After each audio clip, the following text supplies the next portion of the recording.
नमो भगवते वासुदेवाय। ओम नमो भगवते वासुदेवाय। ओम नमो भगवते वासुदेवाय। ओम ज्ञानतिमिरान्धस्य ज्ञानाञ्जनशलाकयां चक्षुरुन्मीलितं येन तस्मै श्रीगुरवे नमः। श्रीचैतन्यमनोभीष्टं स्थापितं येन भूतले स्वयं रूपा गजामह्यं ददाति स्वपदान्तिकं। वन्देऽहं श्रीगुरो श्रीयुतपदकमलं श्रीगुरुं वैष्णवांश्च श्रीरूपं सागरजातं सहकन्या ललिता श्रीविशाखान्वितांश्च। हे कृष्णा करुणा सिन्धो दीनबन्धो जगत्पते गोपेशा गोपिका कान्ता राधा कान्ता नमोस्तुते। तप्त कांचन गौरांगी राधे वृंदावनेश्वरी विष्णुसुते देवी प्रणमामि हरिप्रिये। वंशकल्पतरुभ्यश्च कृपा सिन्धुभ्येव च पतितानां पावनेभ्यो वैष्णवेभ्यो नमो नमः। जय श्री कृष्ण चैतन्य प्रभु नित्यानंद श्री अद्वैत गदाधर शिवासादि गौरभक्त वृंदा। हरे कृष्णा कृष्ण कृष्णा हरे हरे, हरे राम राम राम हरे हरे, हरे Krishna. Welcome all to Brajamandal Parikrama. So yesterday we had Kokilavanam, Nandagaon and Jatila's Kutir. So today we are going to go towards the right hand side of Vrindavan. Like there are some 3-4 very nice vanams which is lying towards the right hand side of Vrindavanam, or nothing, or more of eastern side of Yamuna. हरे कृष्णा। ब्रजमंडल परिक्रमा की 18वें दिन पे आप लोगों का हार्दिक स्वागत है। कल हम नंदगांव, कोकिलावन, जटिला कुटिला के गांव इत्यादि गए थे। आज हम अपनी यात्रा को आगे बढ़ाते हुए अब हम भांडीवर की ओर जाएंगे और आशा है कि आप लोग भी इस यात्रा का आनंद लेंगे। हरे Krishna. Okay, today now we'll start with Bhandiravan first, and then Bhadravan, Lonavan, and okay. So Bhandiravan, yes, Prabhu. Bhandiravan is very, very nice, where most of the sweet pastimes, because this is very close to Vrindavan this side, and also from Radharani's place also it is very close by from other side. So all the sweet, very nice pastimes where Krishna's Aishwarya, like all so much of opulence, everything. That also the Madhurya, like in terms of Srimati Radharani along with Krishna, and Krishna with all the gopis also took here. तो अब हम भांडीरवन में पहुंचे हैं। भांडीरवन जो है वो वृंदावन के बहुत ही निकट है और इस स्थल पे भगवान की बहुत ही मधुर लीलाओं का प्रदर्शन किया है। भगवान ने यहाँ पे अपने ऐश्वर्य भाव और माधुर्य भाव दोनों का भी प्रदर्शन किया है। Here, in some of the ones, Krishna and Balram played more of with Gopas in certain specific vanams. For example, Bhandiravan is more in terms of playing with his Gopas whenever he comes for that cow grazing and picnic.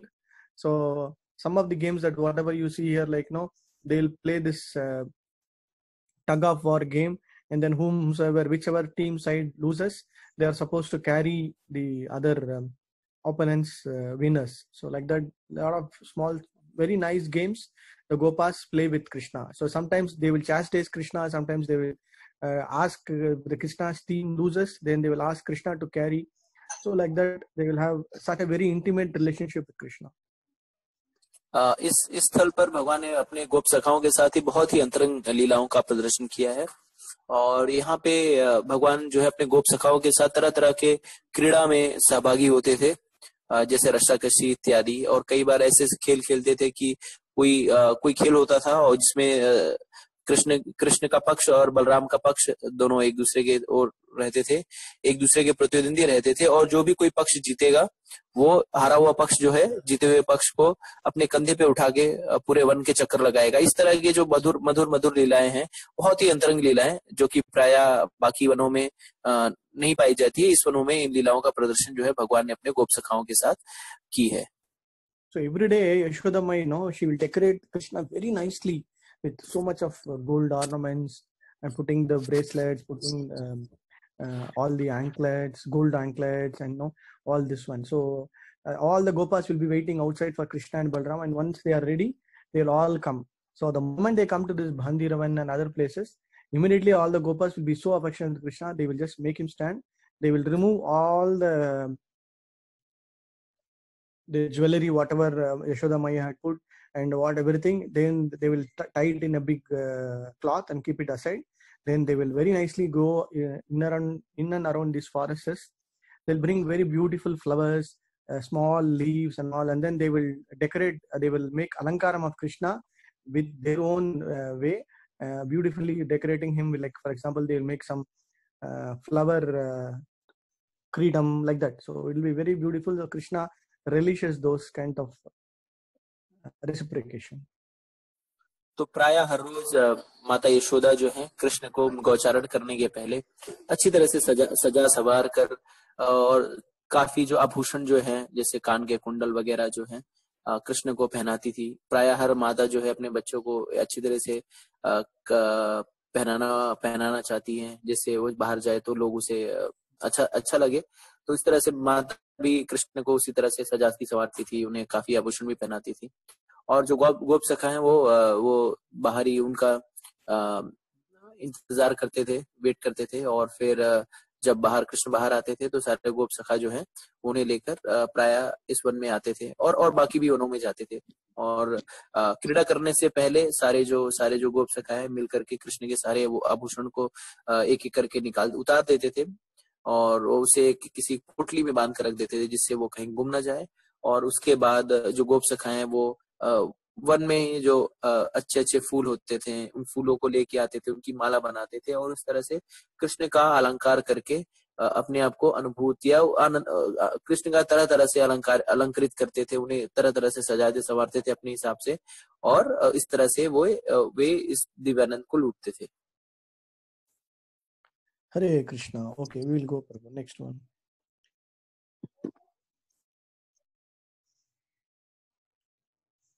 This is banyan tree. This is one of the oldest trees where many thousand years or still it is there. Under this tree is very nice pastime. We'll go to the pastime, but just you can take darshan of the tree and then we can keep going. You can see one kind of a stage there. So I will tell you the leela in the next slide. Yeah, you can keep going. तो ये आप जो अपने mobile के पटल पे जो बरगद का पेड़ देख पा रहे हैं, ये बहुत ही पुरातन बरगद का पेड़ है और कई हजार वर्षों पूर्व इस ये बरगद का पेड़ कई हजारों वर्षों से इसी स्थान पर खड़ा हुआ है। इस स्थल से संबंधित जो लीला है वो आगे हम बताएंगे। अभी आप इस बरगद के पेड़ का दर्शन कर सकते हैं।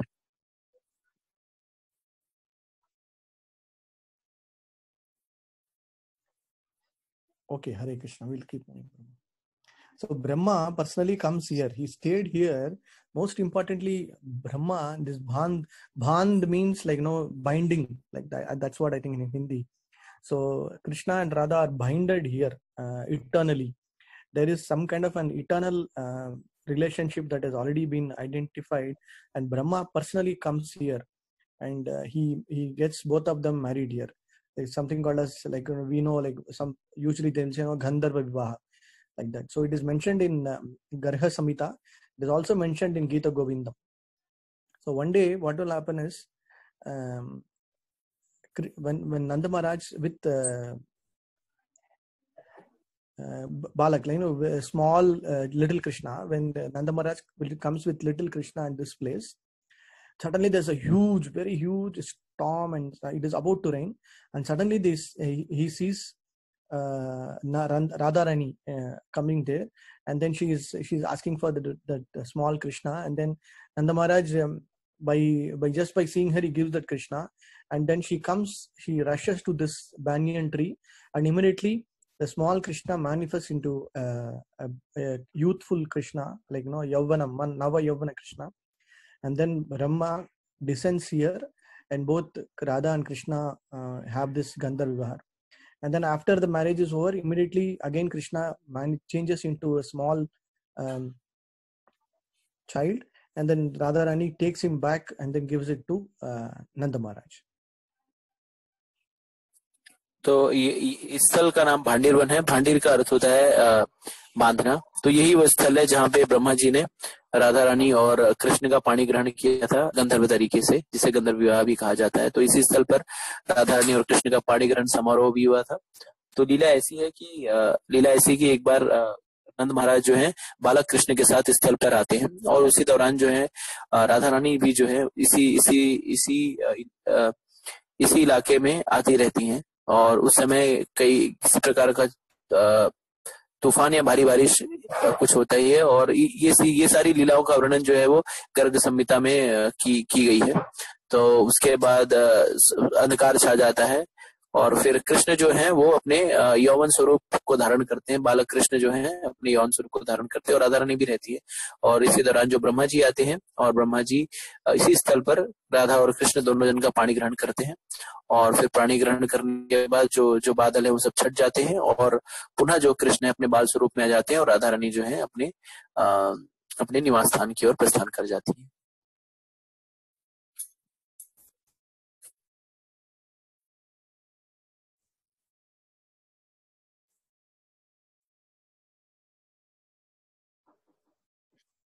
हो गया।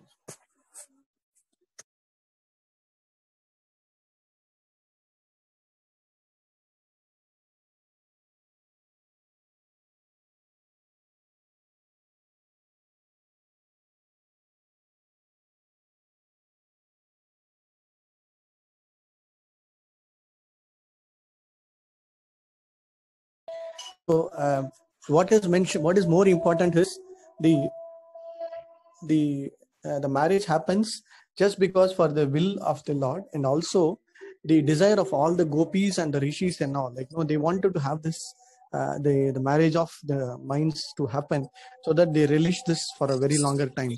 And also Krishna and Radha accepts this, and for them this marriage happens. And by this, so that they are all getting that happiness, and also they will be able to serve much more nicely. So that is why it has happened.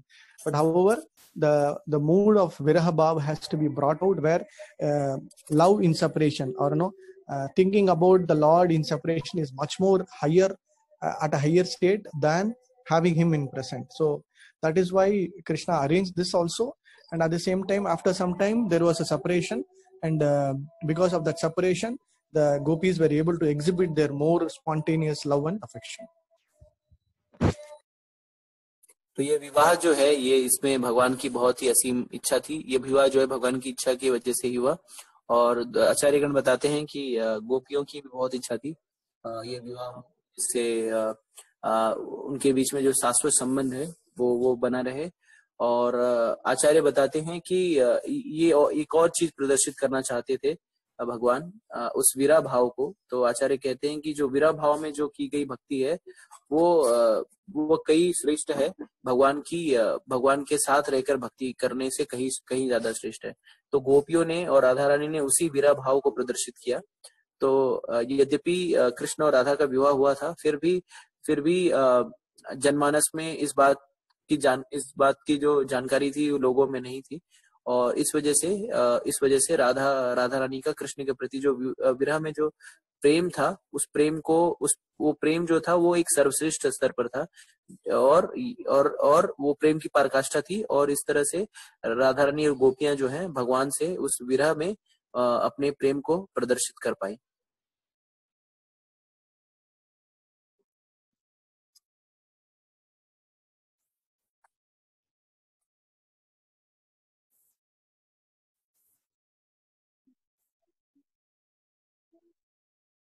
Very, very auspicious, where all the gopis were very nicely singing. Everything they have made it arranged so nicely. The rishis and munis, the brahmanas came and recited all the Vedic mantras. In fact, the demigods all lined up here. All the 30,000, sorry, they all came here and then showered flowers on them, and they also enjoyed this. And everything was managed so very nicely under the guidance and leadership of Brahma.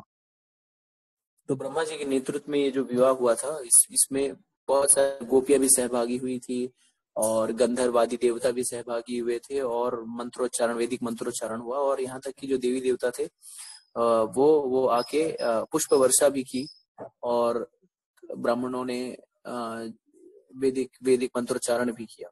और ये सब सिर्फ ब्रह्मा जी के कुशल नेतृत्व में हुआ। And this tree, whatever it is, also very, very famous, where the boys will take the from the tree's branches, they will just jump into Yamuna, and then they will play all those things. So This is also a very specific picnic spot. Like as I mentioned, is a very picnic spot where a lot of variety of birds and flowers are also. So mostly kind of a lunch spot for them.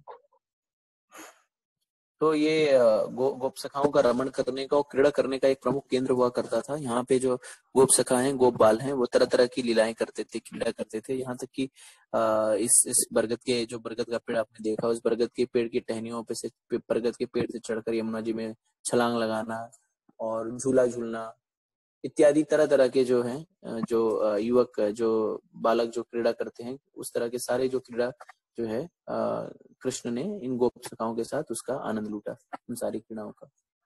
Okay, next one. I think there is a close photo where we have placed, you can see Brahma also. Yes, this is the marriage platform. Like if you go close to that particular tree, under that you can see Srimati Radharani and Krishna with Radharani with Sindoor, specifically in the marriage attire, in marriage dress, and Brahma is sitting there as the Brihaspati, like Brahmana who's doing the Vedic sacrifice. So this is that marriage pandal or the stage.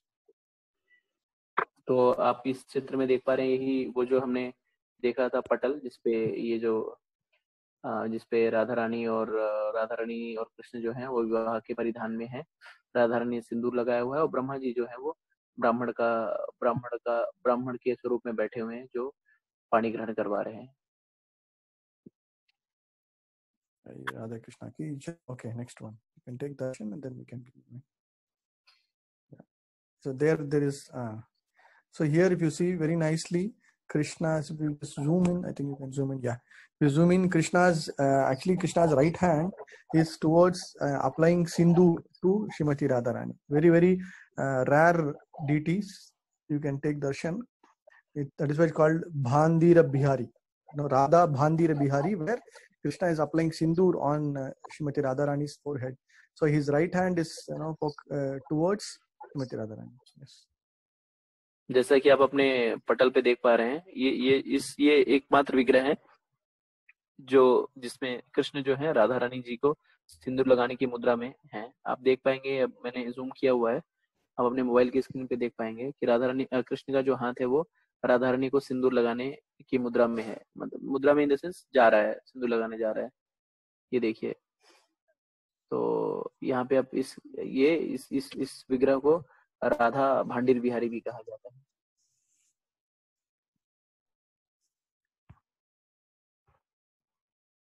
Okay, Radha Bhandir Bihari ki jai. Okay, next one. Yeah, and most importantly, the killing of Pralambasura, because this part of the forest is managed and under the control of Balram. So we all know that game where both the sides will play tug of war, and this Pralambasura will come in the form of another cowherd boy, and he will play the side of Krishna, and they will lose, and then this Pralambasura will take an opportunity to carry Balram. Instead of going towards the forest place, he will take away to a different direction, and then Balram will realize that he is not a normal ordinary cowherd boy, but he is an asura. So immediately he will just get on the back, he will just caught hold of his head and give one big push, and then on the head, then Pralambasura will be killed. तो ये इस स्थल पर प्रलंबासुर का भी वध हुआ था। तो जैसा कि आप सबको ज्ञात है कि एक बार कृष्ण बलराम जो है इस स्थल पर क्रीड़ा कर रहे थे और दोनों पक्ष में ये समझौता हुआ था कि जो भी पक्ष हारेगा वो दूसरे पक्ष को अपने कंधे पे उठाकर लेके जाएगा। तो इस तरह से कृष्ण का पक्ष जो है वो हार गया और ये प्रलंबासुर जो है वो उसने एक गोप सखा का छद्म रूप धारण कर लिया और वो कृष्ण के पक्ष में चला गया। और फिर जब हार हुई तो प्रलंबासुर जो है बलराम जी को लेके जाने लगा और आगे चलकर उसने अपने राक्षस स्वरूप को धारण किया और बलराम जी ने प्रलंबासुर को अपने मुष्टि के प्रहार से उसका वध कर दिया। Balram ji ki jai, ji भैया की jai. Okay, so Balram ji is coming very closely in the next few weeks. Yes. Next one, the same here. I told you a lot of leelas. One is this killing of Vatsasur. That also happened. This one. But only they go more. They go towards Radhakund. So killing of Vatsasur also happened. This particular one. So one demon came in the form of a calf, and then he just went and mixed along with other cows, and then but Krishna was able to easily find out. So he will just slowly go at the back of that particular calf cow, and then just took hold of its tail, and then make one big swing, and then just throws away very far away.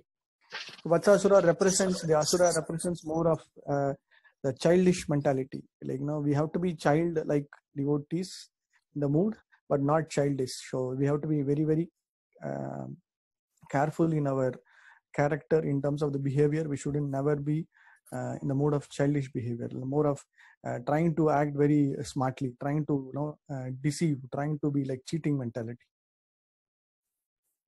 तो इस स्थल पर जैसा कि प्राय आपको बताया भी गया था कि इस स्थल पर भगवान ने काफी लीलाएं की हैं। तो इस स्थल पर भगवान ने वत्सासुर का भी वध किया था। वत्सासुर जो था वो उसने एक बछड़े का रूप धारण करके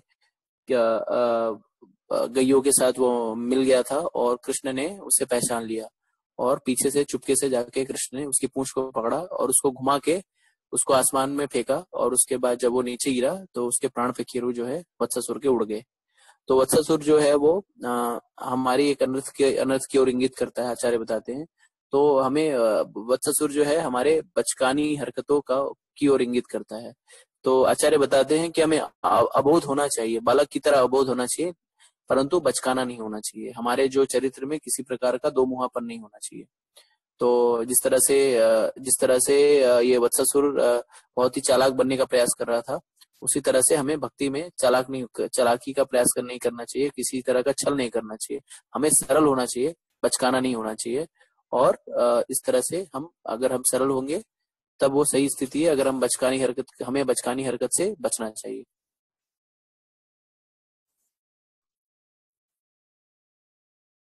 Hare Krishna. Similarly, the Pralambasur is also something like a cheating mentality only. Yeah, we can go to the next one. Pralambasura भी छल करने की प्रवृत्ति की ओर इंगित करते हैं।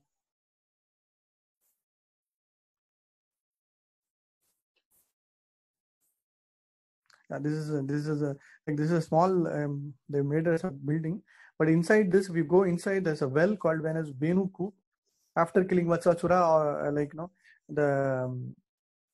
the gopis were teasing Krishna, and then just Krishna created a small well Koop inside this place called Venu Koop, and then he was able to bring all the holy rivers here. So now, earlier time when the Brajavasis heard about this, they were very happy.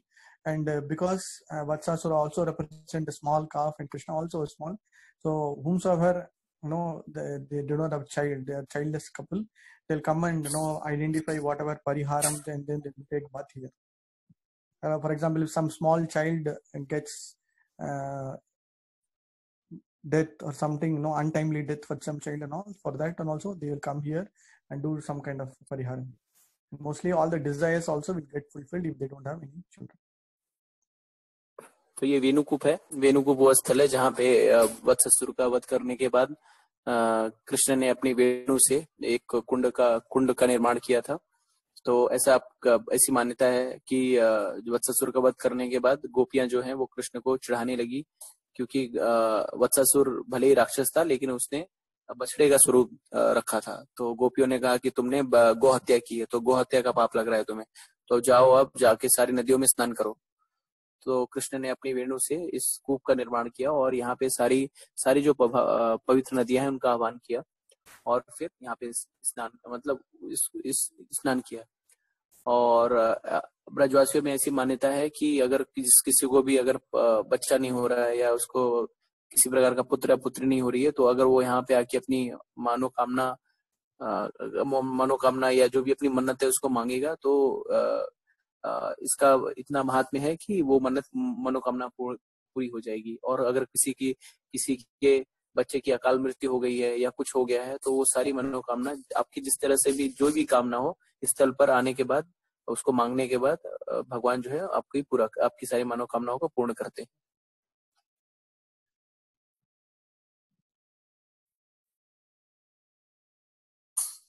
Hare Krishna. Next one.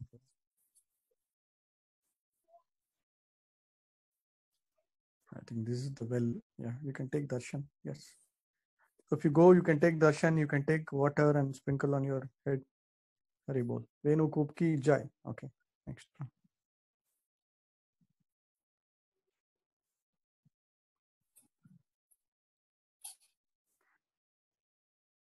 So as I told you, this Bandiravan, Bhadravan, then we are going to go next one, Bhelvan, and mainly the Mahavan, all under Balram. Okay.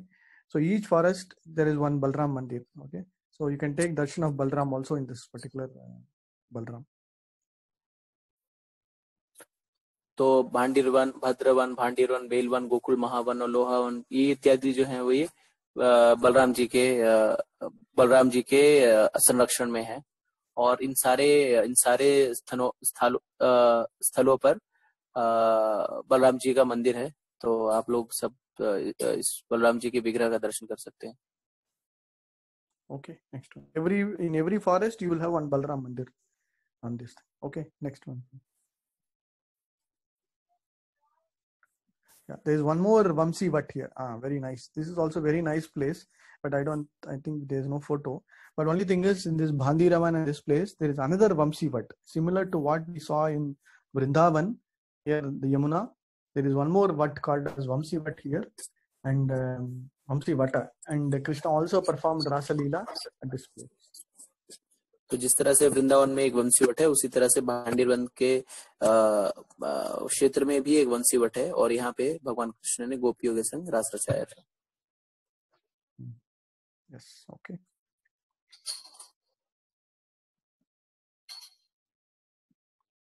Yeah, this one nice mandir called Sridham Mandir. Sridham was Srimati Radharani's brother, elder brother. So he's also very close with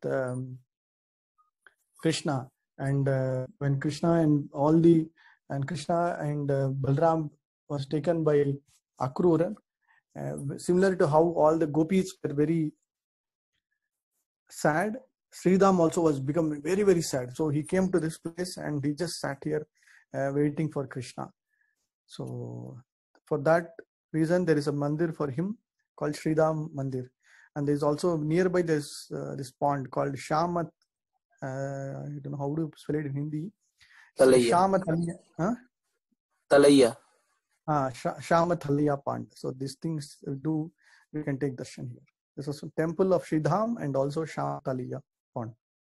तो यहीं पे निकट पे ही श्रीराम जी का मंदिर भी है, और उसके निकट ही श्याम तलैया भी है। तो ऐसी कथा है कि जब अक्रूर जी कृष्ण और बलराम को लेकर के मथुरा चले गए, तो गोपियां जो हैं वो बहुत ही, वो जिस तरह से गोपियां व्यथित हो गई थी उनके विरह में, उसी तरह से श्रीराम भी बहुत ही व्यथित हो गए थे। श्रीराम जी जो है राधा रानी के बड़े भाई हैं और कृष्ण के बहुत ही निकट के मित्र हैं। इस तरह से श्रीराम जी इस स्थल पर आए और यहाँ पे वो क्रंदन करने लगे।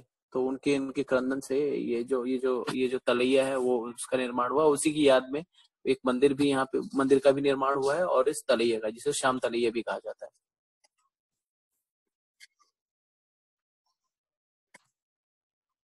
Okay, Hare Krishna. Sridham ji ki jai. Next one. And we are going to now from Bandiravan we are going into Bhadravan. Bhadravan is very famous. Is most of spring pastimes where Bhadravan, where all during the spring time, the Yamuna, the water, all the small lakes, everything will be very beautiful, and the pasture, the green, very specifically here the cow grazing is very famous in this place because a lot of grass, very nice grazing area. So Krishna, along with his friends, mostly come here also because during the picnic time, summer time, they enjoy all the games and everything here. तो ये भद्रवन है। यहाँ पे भगवान अपने गो सखाओं के साथ आते थे, और यहाँ पे क्योंकि घास वगैरह जो है प्रचुर मात्रा में यहाँ पे है, इसलिए गोचारण करते हुए स्थल पे आते थे। यहाँ पे अच्छे छोटे झील और पानी के स्रोत थे, जिससे गो सखाओं के साथ क्रीड़ा करने में यहाँ पे उन्हें भगवान को बहुत ही आनंद का अनुभव होता था। और गोचारण के लिए भी ये जगह जो थी, वो यहाँ पे घास जो है प्रचुर मात्रा में होने के कारण गायों को भी यहाँ पे प्रचुर मात्रा में घास मिल जाती थी। So most importantly, when we go for parikrama, when we just pass through all these vanams, so when we just mention this place, maybe from a bhaudik perspective, from a material perspective, it may not look like, it might be very dry, there is no tree, be fully like this one. But from a spiritual perspective, these vanams are all highly potent place, where even if you just by stamping there, just by standing there, you will get that spiritual energy, because the presence of Krishna, because of presence of gopis and everybody else.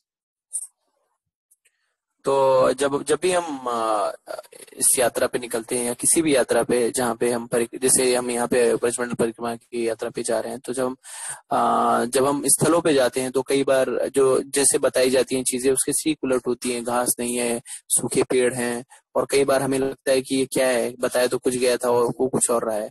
तो इसे हमें आध्यात्मिक भौतिक दृष्टि से भले ही वो जो जगह है वो वीरान लगे, यहाँ पे कुछ खास ना हो, लेकिन आध्यात्मिक दृष्टि से ये सब जो स्थल है ये बहुत ही शक्तिशाली हैं और बहुत ही इनका जो महात्म्य बहुत ही उच्च स्तर पर है।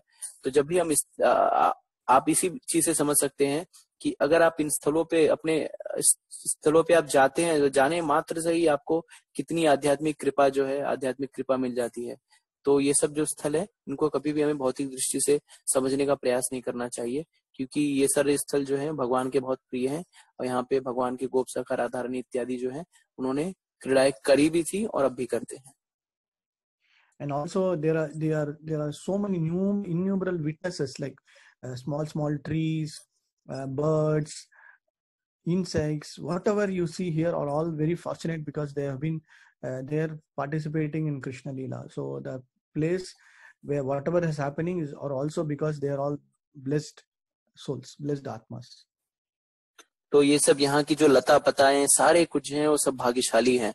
कोई भी या छोटे छोटे घास, सारे टुकड़े जो भी सब कुछ जो भी है यहाँ पे सब सौभाग्यशाली हैं। क्यों? क्योंकि भगवान कृष्ण जो है वो स्वयं उनके साथ जो है क्रीड़ा कर रहे हैं, वो उन्हें सहभागी दे रहे हैं, उन्हें आनंद दे रहे हैं। तो यहाँ पे पत्ते भी जो हैं वो उनका परम सौभाग्य है कि वे भगवान का जो है बहुत निकट का सानिध्य प्राप्त कर पा रहे हैं।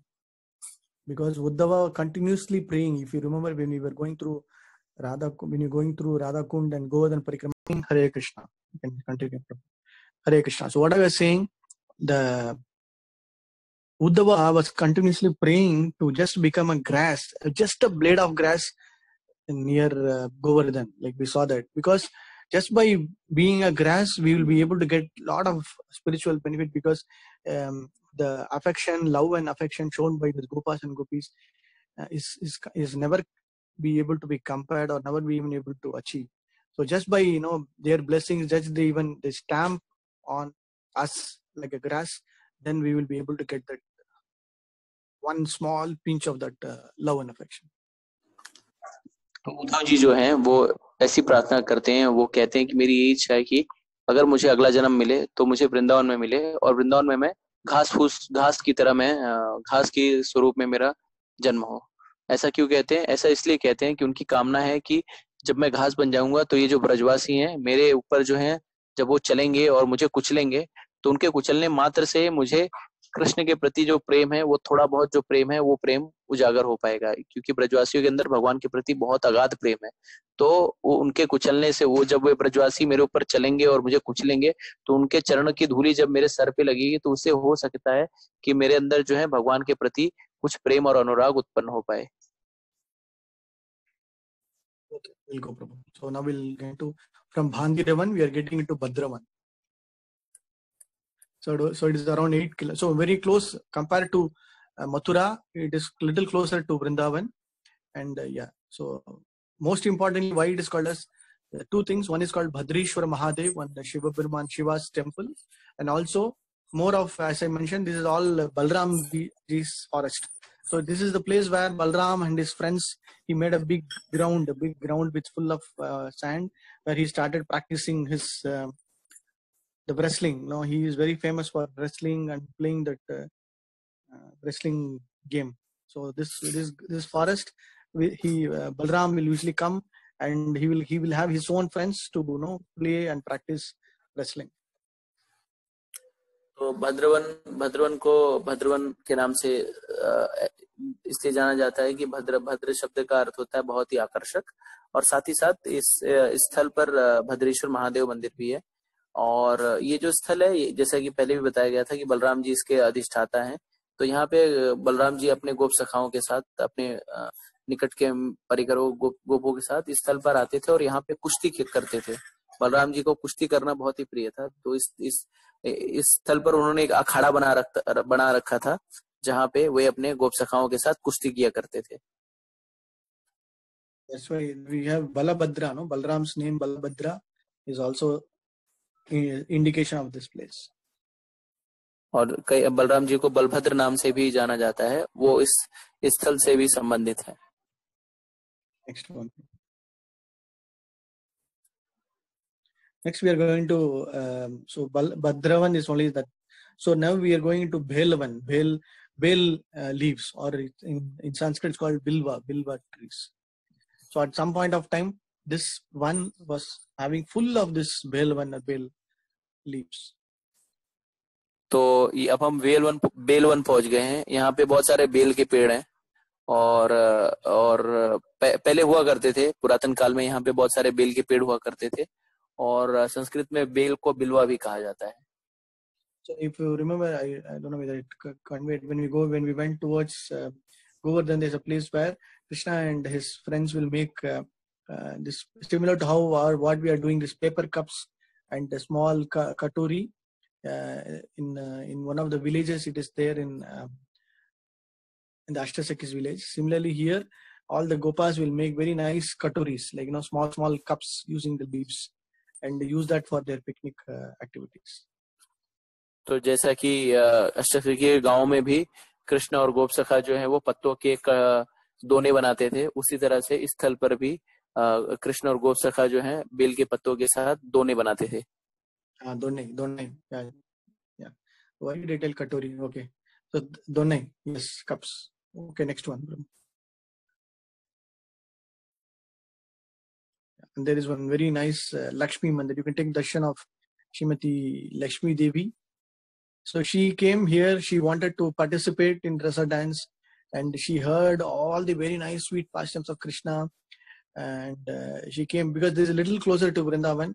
She came here, she did a lot of tapas here in Belvan, and just waiting, like if Yamuna, if she just crosses Yamuna, then Vrindavan will be on the other side and she'll be able to take darshan of Krishna and the participation in Ras Leela. But she, at this point of time, she's just still there waiting and performing her tapasya. तो बेलवन वो स्थल है जहाँ पे लक्ष्मी जी जो हैं रास भगवान के रास लीला में प्रविष्ट होने के लिए यहाँ पे घोर तपस्या उन्होंने की थी इस स्थल पर ही, और यहाँ पे आप उनके जो है बहुत ही सुंदर विग्रह के दर्शन कर पाएंगे। और ये स्थल है जहाँ पे रास लीला में प्रविष्ट होने के लिए लक्ष्मी जी है तपस्या कर रही थी। Okay, next one. This is Belvan. Now we are going to Lohavan. Lohavan is there's one asura called Lohasura. So Krishna killed one Lohasura. He's like kind of underground person. So between Radha Gopinath, there's one mandir very near from here. This is going towards Mathura, like Lohavan. Like most importantly, here there is a underground cave which will go till there's another Radha Gopinath mandir here. So between the Radha Gopinath mandir and there is one Krishna Kund, there is an underground cave, and this Lohavana is this place where this Lohasura was residing. So Krishna killed that Lohasura here. तो इस स्थल पर भगवान ने लोहासुर नामक राक्षस का वध किया है, और ऐसा बताया जाता है कि इस स्थल पर एक राधा गोपीनाथ मंदिर है मथुरा में, उससे लेकर कृष्ण कुंड के मध्य एक सुरंग है जो दोनों को जोड़ती है।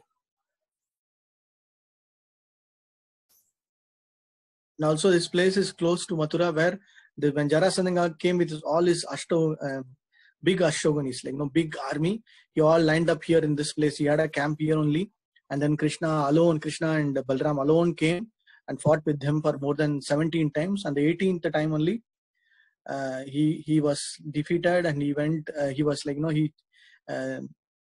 Krishna and Balram will go away to create this Dwarakapuri. So most importantly, all that 17 times plus the last time happened at this place. तो यही वो स्थल है जो मथुरा के बाहर, मथुरा शहर के बाहर स्थित है।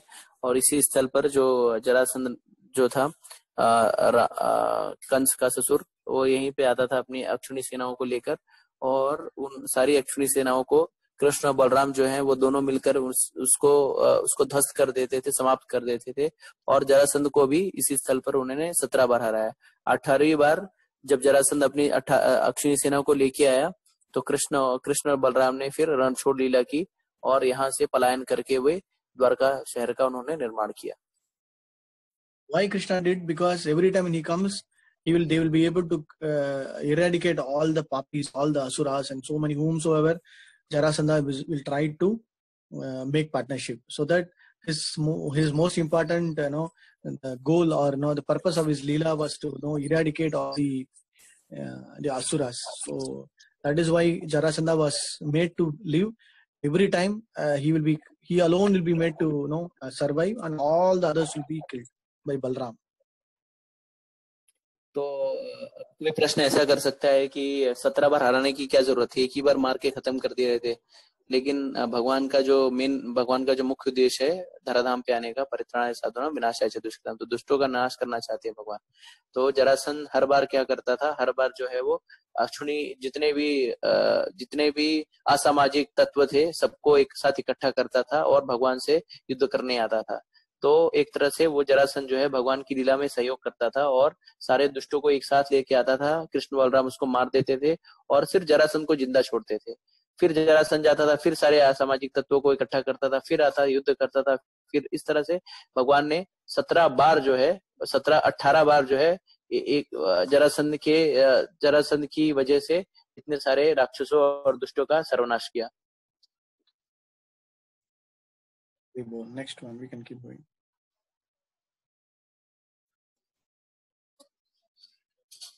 Yeah, this is that Krishna Kund, and a lot of boating pastime also took place here. ये कृष्ण कुंड है, यहाँ पे भगवान ने बहुत तरह से नाव पे नौका विहार की कई लीलाएं यहाँ पे प्रस्तुत की है।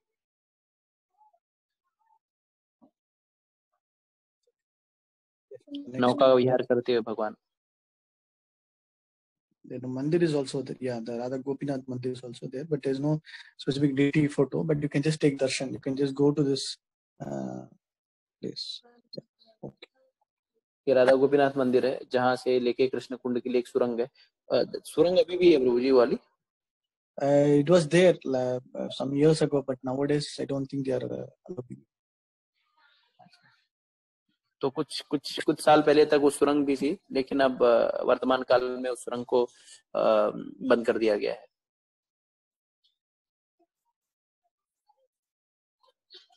Yeah. So this is also one small gram, one village called how do you spell, Prabhu? Ayore. So after killing Dandavaka, Krishna will come to this place. Like after establishing the entire Mathura, entire Dwaraka, all the demons killed, everybody, and then last after Shishupal and Kasi Raja, there will be one king called Kashiraj. Kashiraj's friend will be Dandavaka, and then after Shishupal, everybody is killed, and after Dandavarka is getting killed, so Krishna will just come here. Now this place is called as Alipur, but when Krishna came, all the Gopas, everybody, they just heard that Krishna has come, so they started calling Ayore, like Kanaya has come back, like that, and then they'll all just rush to take his darshan. So now the same name is kind of twisted and became Alipur. तो अब हम आयोरे ग्राम में आ गए हैं। ये वही स्थल है जहाँ पर शिशुपाल, काशीराज और दंतवक्र का वध करने के बाद कृष्ण जो है स्थल पर आए थे। और कृष्ण को देखने के बाद सारे जो गोप थे वो चीखने लगे, आयोरे कृष्णा आयोरे कृष्णा आयोरे। और इस इस कारण इस ग्राम का नाम पड़ा आयोरे ग्राम। कालांतर में इस ग्राम का नाम अब वर्तमान समय में इस ग्राम को अलीपुर ग्राम से नाम से भी जाना जाता है।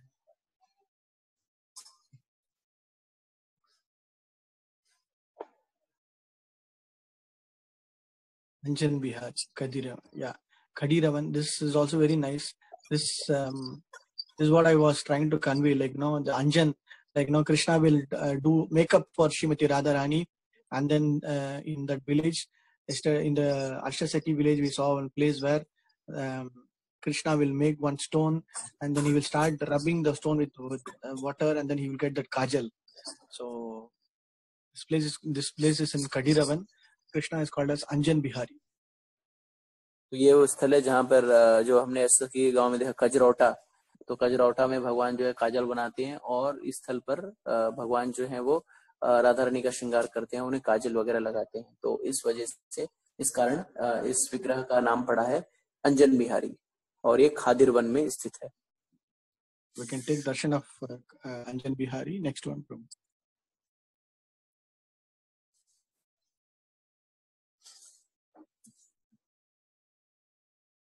yeah, I think you can have that. Yeah, this is the Shila. तो ये जो शिला है, if you just go and rub the stone with water, you will get black kajal.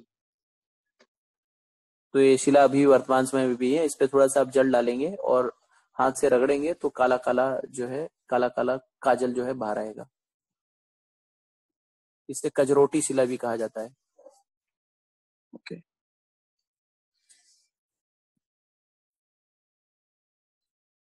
This is also in Kadiravan is the same famous Bakasur. The duck or the crane form of demon will come and Krishna just kills this demon. तो खादिरवन में भगवान ने बकासुर नामक असुर का भी वध किया था, जो कि आप सबको पता है। So he will just he'll be coming as a huge bird and then he will just swallow Krishna, and then Krishna, when he enters the throat of this bird, he will start expanding like anything, and then he will choke the bird's neck, and then he will spit it out. And immediately Krishna will expand and then break its beaks first.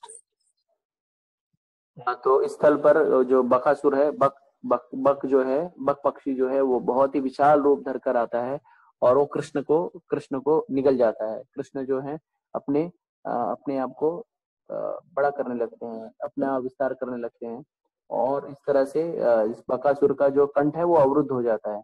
कंठ अवरुद्ध होने की वजह से बकासुर जो है वो कृष्ण को बाहर उगल देता है और उसके बाद कृष्ण जो है उसकी चोंच को पकड़ के उसका वध कर देते हैं, उसके चोंच को तोड़ देते हैं और इस तरह से उसका वध हो जाता है।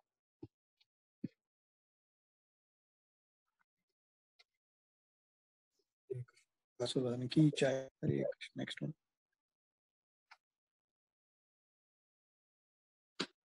Yeah, Loknath Swami, sir. Hare Krishna.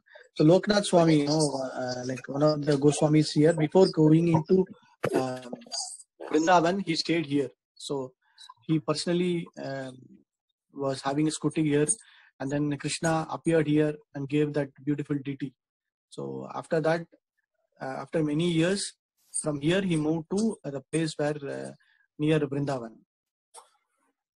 तो लोकनाथ स्वामी जो है, लोकनाथ छह गोस्वामी जो गोस्वामी वैसे एक प्रमुख गोस्वामी है और वो जो कि इस स्थल पर आके उन्होंने अपनी भजन क्रिया चालू की थी और भगवान जो है स्वयं एक बालक स्वरूप में आते हैं और उन्हें अपना विग्रह जो है वो प्रदान करते हैं और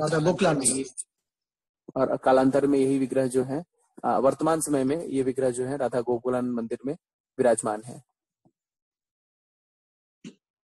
So that time nothing was there, just complete forest.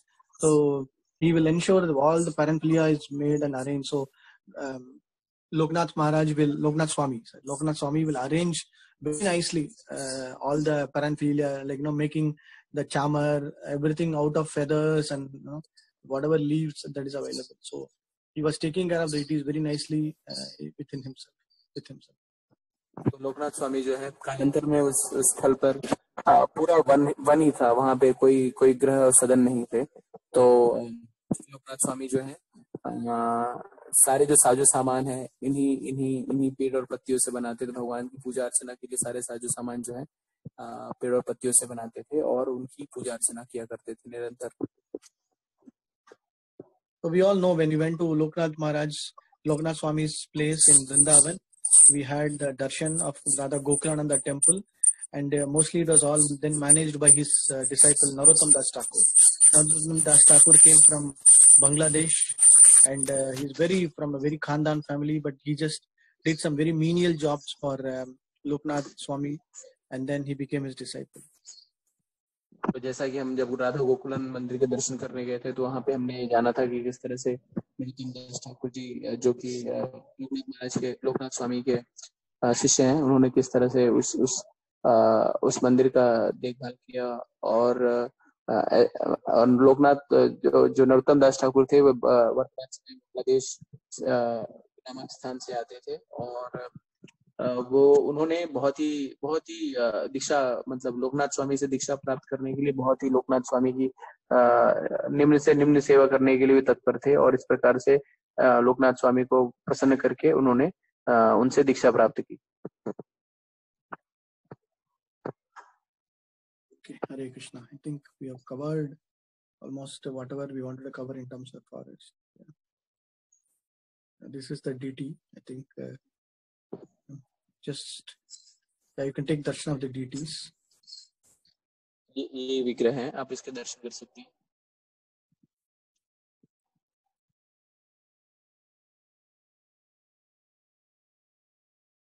And there is one samadhi. Yeah. यहाँ पे लोकनाथ महाराज की एक समाधि भी स्थित है। You can just take darshan. We all remember, if you read the Vaishnava songs, most importantly, you will always remember Loknath Goswami. तो वैष्णव गीत गाएंगे तो उसमें नरोत्तम दास ठाकुर जी लोकनाथ स्वामी का भी वर्णन करते हैं। आप उस समाधि स्थल के दर्शन कर पा रहे हैं। Now we are going towards Vrindavan. Chatikara is the main junction, and we take a left. Then the Raman Reti, the main Raman Reti will be there. Then towards Raman Reti, we go straight to Vrindavan. So Chatikara, as I mentioned earlier, it is a place where after moving from Gokul, they stayed in for some time in Chatikara, and then they moved to Nandagram. So here, one time Sudama and Krishna, they were playing, and they played this game of Vishnu and Garuda and all. So, Krishna? Yes, Prabhu. Yeah, so this place where Sudama played as the role of Garuda. So here, there's a nice mandir called as Garuda Govind Mandir. We can just take the darshan of the deities. Garuda Govind Ji. तो छठीगरा जो है वो एक प्रमुख चौराहा है और जैसा कि आप लोगों को ज्ञात है कि जब भगवान गोकुल से नंदगांव की ओर जा रहे थे तो उन्होंने छठीगरा होते हुए गए थे। तो आप जो विग्रह के दर्शन कर पा रहे हैं वो गरुण गोविंद मंदिर है और यहाँ पे सुदामा जी ने गरुण का अभिनय किया था और उस चीज को इंगित करने के लिए यहाँ पे गरुण गोविंद मंदिर का निर्माण किया गया है। तो आप विग्रह को देख पा रहे हैं।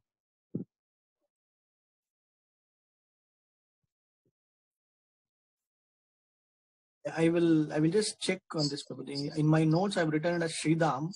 Sridham played the role of Garuda. I don't know why it is Sudama here. Tomorrow I will just check and confirm. Okay? तो ये सुदामा और श्रीदामा है, इस चीज का जो हम निराकरण कल करेंगे। तो आज कल इसको बताएंगे कि श्रीदामा है या Sudama ji. But anyway, we can take darshan of the beautiful deities of Krishna and Radha. आप लोग विग्रह के दर्शन कर लीजिए, बहुत ही सुंदर विग्रह है। When we go Parikrama path, we'll reach Chatikara and then we have to take a left to go back to Vrindavan. So tomorrow we will go to Mahavan. Very important place. Mahavan is where the important pastime of Gokul, like after Krishna moved from Mathura there, and then from Gokul nearby is Raval, and we'll take darshan of Srimati Radharani's birthplace. Those two are very important there. तो